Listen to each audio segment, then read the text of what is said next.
السلام علیکم. وعلیکم السلام جی. کون سا جناب؟ جی فتاوا آن لائن سے بات کر رہے ہیں جی. اچھا یہ تو میرا ایک سوال ہے مولانا صاحب سے. جی فرمائیے. یہ جو داڑھی رکھنا ہے یہ سنت ہے یا فرض ہے؟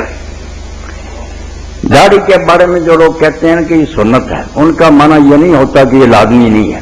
وہ کہتے ہیں کہ یہ قرآن میں حکم نہیں ہے، سنت میں. جیسے ختنے کا حکم ہے، کئی چیزیں ہیں کہ وہ قرآن میں نہیں بیان ہوئی، یہ رسول اللہ نے بیان کی ہیں، اس لحاظ سے تو ان کو سنت کہہ دیتے ہیں.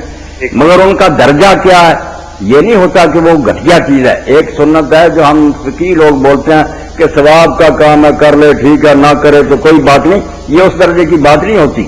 صرف ثبوت کی بات ہوتی ہے کہ اس کا ثبوت قرآن میں نہیں، رسول اللہ کے ارشاد میں ہے. اس کا درجہ میرے بھائی پتہ چلتا جب آپ نے حکم دیا کہ داڑیاں بڑھاؤ، آرڈر بھی ہے. دوسری طرف فرمایا کہ مجوس اور مشرکین کی مخالفت کرو، وہ کافر پہ دین داڑیاں مونتے ہیں، منہ سے بڑھاتے تم ان کے الٹ کرو.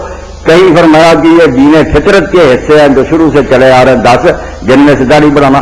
یہ بھی کہا کہ انبیاء کی صورت جو سٹائل بھی آپ اختیار کر سکتے تھے نا زور دینے کا وہ دیا.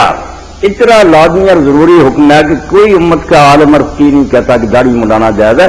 چھوٹی بڑی کی بات الگ ہے، سب متفق ہے کہ حلقے لیا جو ہے حرام ہے، داڑھی منڈانا حرام ہے، بہت بڑا جرم ہے، کبیرہ گناہ ہے، اس سے بچنا چاہیے.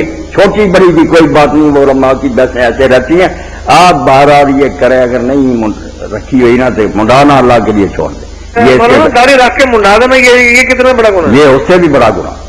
ایک اور سوال ہے میرے دوست یہ بتائیں گے آپ کو. جی السلام علیکم.